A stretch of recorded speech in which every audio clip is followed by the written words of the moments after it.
China, a land of ancient wonders, profound philosophies, and stories carved into the fabric of time. For thousands of years, this remarkable civilization has stood as a beacon of ingenuity and resilience. But where did it all begin? How did a collection of small, scattered settlements transform into the grand empire known as the Middle Kingdom? Today, we take you on a journey back through time to uncover the fascinating rise of China's ancient dynasties. From the myths of Emperor Yu taming the floods, to the revolutionary philosophies of Confucius, and the unification of China under Qin Shi Huang. We'll explore the milestones that shaped civilizations destined to leave an incredible mark on the world. This is the story of Xia, Shang, Zhou, Qin, and Han dynasties, the architects of a legacy so powerful that it continues to echo through modern China. And it is also the story of three kingdoms where heroism, strategy, and loyalty were immortalized in one of history's most captivating eras. Let's embark on this epic journey and discover the rise of the Middle Kingdom. The Xia dynasty, the birth of civilization. Thousands of years ago, in the heart of ancient China, a remarkable civilization began to shape. Founded around 2070 BCE, the Xia dynasty is the first recorded dynasty in Chinese history. While its exact historical details are still debated, the Xia laid the groundwork for many of the cultural, social, and political structures that would define China for a millennia. The legend of the Xia dynasty begins with one of China's most iconic figures, Emperor Yu the Great. According to ancient texts, Yu was chosen to lead people through one of the most difficult challenges of early Chinese society, the devastating floods of the Yellow River. Yu is said to have spent years working tirelessly, not by building dams, but by digging channels to divert the water and allow the river to flow more naturally.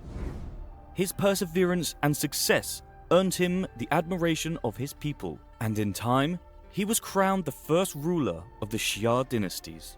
Qi ruled for approximately 10 years. During his reign, he won some military battles, resulting in the unification of certain territories of ancient China. After Qi's death, he was succeeded by his son, Tai Kang. Tai Kang, indulging in debauchery and ignoring his political duties, enabled Hu Yi, leader of the Yoqing tribe, to seize the opportunity and become the new leader. Hu Yi was later assassinated by his ministers. The dynasties went through a period of struggle until Shao Kang, a great-grandson of Tai Kang, became the new ruler. The final ruler, Zhai, was overthrown by the Shang dynasty. While much of the Xia dynasty is steeped in myth, archaeological discoveries offer us valuable insight into their way of life. The Xia people were skilled farmers, cultivating crops like millet and rice along the fertile plains of the Yellow River. One of the most significant contributions of the Xia dynasty was their mastery of bronze. The Xia people were among the first to develop advanced bronze working techniques. From tools to ceremonial vessels, their bronze artifacts were not just functional, but also deeply symbolic, reflecting their growing culture and belief systems. Though the Xia dynasties came at an end around 1600 BCE, its influence didn't fade away. The concepts of centralized governance, social hierarchies, and religious rituals, which were first established by the Xia, became crucial elements of the future Chinese dynasties. The Shang dynasty, the Bronze Age marvel. By 1600 BCE, the Xia was succeeded by the Shang dynasty, often considered the first historically verified dynasty of China. The Shang were the first dynasty to establish a strong centralized government. Kings ruled the walled cities, using their authority to control vast territories and build a complex society. Their reigns were marked by a balance of military strength and religious influence, with kings acting as both political leaders and intermediaries between the people and the divine. Bronze was the lifeblood of the Shang dynasty. It wasn't just a material for tools and weapons. It was an art form, a status symbol, and the connection to the spiritual world. These bronze items were not merely functional, they were symbols of power and prestige. The Shang used them in religious ceremonies, offering sacrifices to their ancestors and gods. The Shang dynasty was also responsible for one of humanity's greatest innovations, the development of writing. The earliest forms of Chinese script have been discovered on oracle bones, pieces of animal bone, or turtle shells used for divination. More than just a tool for divination, these oracle bones serve as a window into Shang society. They reveal a highly organized civilization, one that relied on complex systems of governance, agriculture, and religious practices. Shang society was deeply stratified, with a powerful ruling class at the top, followed by skilled artisans, farmers, and laborers. Religion played a central role, with ancestor worship forming the foundation of their spiritual beliefs.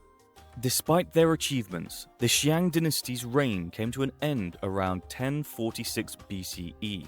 From their mastery of metallurgy to the birth of Chinese writing, the Shang left an incredible mark on history. Their story is a testament to the ingenuity and resilience of ancient civilizations. The Zhou dynasty, philosophy and feudalism. The Zhou dynasty was the longest-lasting dynasty in Chinese history. It persisted all the way back to the 11th to the 3rd century BC. The rulers of this epoch were no strangers to battle, but they also created an environment where fascinating and long-standing cultural elements thrive. The founder of the Zhou dynasty is recorded to have been King Wu of Zhou, though it was his father, King Wen of Zhou, who is credited for sowing the first seed of revolt against the Shang dynasty. King Wen is also recorded to have been a just and benevolent ruler, and it was often said it was his accumulated merit that contributed to the mandate of Haven being bestowed on his son, allowing the Zhou dynasty to be established. The history of the Zhou dynasty is split into two parts, the Western Zhou and the Eastern Zhou. The former existed from around 1045 to 771 BC, and the latter from around 770 to 256 BC. To manage their vast and diverse territory, the Zhou rulers implemented a feudal system. In this structure, the king distributed land to nobles and relatives, who in turn ruled over their respected territories. This system worked well in the early Zhou period, known as the Western Zhou. The king maintained central authority and the lords ensured regional governance. However, this structure had a critical flaw. Over time, these feudal lords became more powerful. Their loyalty to the central authority weakened, leading to fragmentation. In 771 BCE, the Western Zhou collapsed after King Yu was killed during an invasion. The capital was moved east to Luoyang, marking the beginning of the Eastern Zhou. While the Zhou dynasty is remembered for its feudalism, its true legacy lies in the philosophies that emerged during its later years. The chaotic environment of the Eastern Zhou inspired thinkers to seek solutions to social and political instability. Confucius, born in 551 BCE, emphasized the importance of ethics, social harmony, and respect for hierarchy. His teachings focused on 5 key relationships, such as ruler and subject, father and son, and husband and wife, which he believed were the foundations of a stable society. Confucianism would later become the bedrock of Chinese culture and governance, influencing generations of leaders. Taoism, attributed to Laozi, presented a contrasting perspective. It emphasized living in harmony with the Tao, or the Way, and advocated simplicity, humility, and balance. Taoism provided a spiritual counterbalance to the structure of duty-oriented teaching of Confucianism. By the 3rd century BCE, the Zhou dynasty was a shadow of its former self. The once powerful feudal lords had carved their territories into independent states, and the Zhou kings no longer wielded any real authority. If you're fascinated by these stories and want to uncover more incredible secrets of the ancient world, don't forget to like, subscribe, and share. Supporting the channel allows us to dive deeper into history's most intriguing marvels. The Warring States and Qin Dynasty. The first emperor. The later Zhou era descended into chaos during the Warring States period. Rival states fought for dominance, and amidst this turmoil emerged the Qin. In 221 BCE, Qin Shi Huang declared himself the first emperor of a unified China.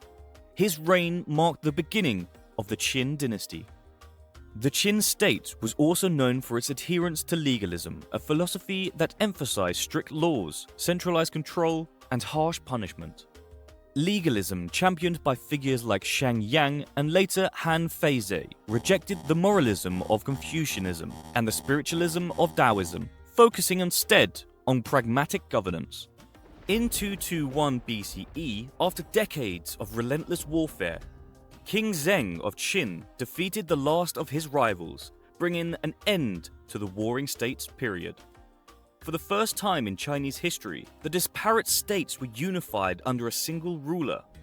To mark this monumental achievement, King Zheng adopted the title Qin Shi Huang, meaning the first emperor of Qin. To further unify the empire, Qin Shi Huang standardized the Chinese script, weights and measures, and currency. These reforms facilitated communication, trade, and governance, laying the groundwork for a more cohesive Chinese identity. Roads and canals were constructed to connect distant regions, enabling the efficient movement of troops and goods. One of Qin Shi Huang's most ambitious projects was the construction of the Great Wall.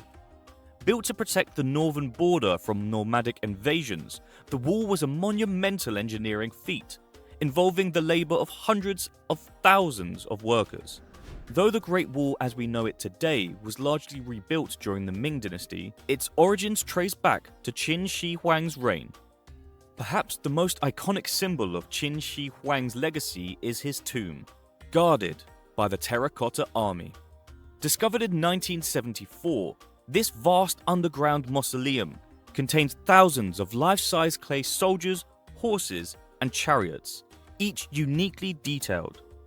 The Terracotta Army reflects the emperor's obsession with immortality and his desire to maintain power even in the afterlife. Despite its achievements, the Qin dynasty was short-lived, lasting only 15 years. Qin Shi Huang's death in 210 BCE marked the beginning of its decline. His son, Qin Shi, proved incapable of maintaining the centralized power established by his father. Corruption and heavy taxation fueled widespread discontent, leading to a rebellion across the empire. The Han Dynasty, the Golden Age. After the fall of the Qin, the Han Dynasty rose in 206 BCE, ushering in a golden age that defined Chinese civilization. Under the Han, Chinese expanded its borders, developed its culture, and became a global hub of trade through the Silk Road. It was a time of remarkable achievements in governance, culture, science, and technology, and it laid the foundation for the enduring identity of China as a unified empire. The name Han became synonymous with the Chinese people and culture, a testament to the dynasty's profound influence. The Han Dynasty was founded by Liu Bang, later known as Emperor Gaozu of Han, following the collapse of the short-lived Qin Dynasty. Liu Bang's rise marked the beginning of a more moderate and inclusive approach to governance. While the Qin Dynasty had relied heavily on legalism, characterized by strict laws and harsh punishments, the Han rulers adopted a more balanced ideology, combining elements of legalism with Confucianism.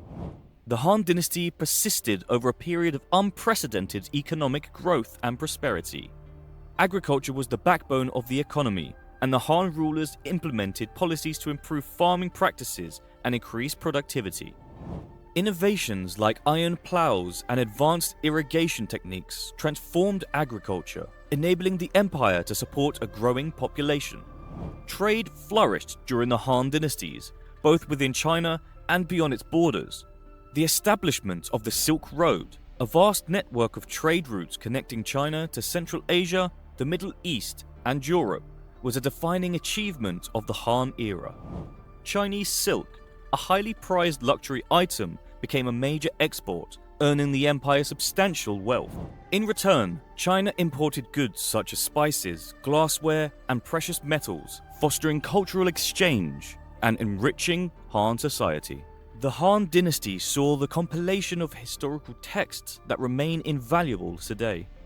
The records of the Grand Historian by Sima Qian, completed during this era, is considered one of the greatest works of Chinese historiography. It provides a detailed account of China's history up to the Han Dynasty and set a standard for future historians. Han art reflected the values and beliefs of the time. Tomb murals, jade burial suits, and ceramic sculptures provide insight into Han society and its emphasis on the afterlife. The Han era was marked by remarkable scientific and technological advancements. One of the most notable inventions was paper, developed during the reign of Emperor Wu. This innovation revolutionized communication and record keeping, spreading knowledge more widely and efficiently. Other inventions included the seismograph, invented by Zhang Heng, which allowed for the detection of earthquakes, and advancements in astronomy, medicine, and metallurgy. The Eastern Han period was plagued by internal strife and external threats. Powerful warlords and eunuchs vied for control of the court, weakening the central authority. Peasant uprisings such as the Yellow Turban Rebellion further destabilized the empire. By 220 CE, the Han Dynasty had fallen, giving way to the Three Kingdoms period, a time of division and conflict. The rise of the Three Powers. No exploration of China's ancient history is complete without mentioning the dramatic and turbulent era of the Three Kingdoms.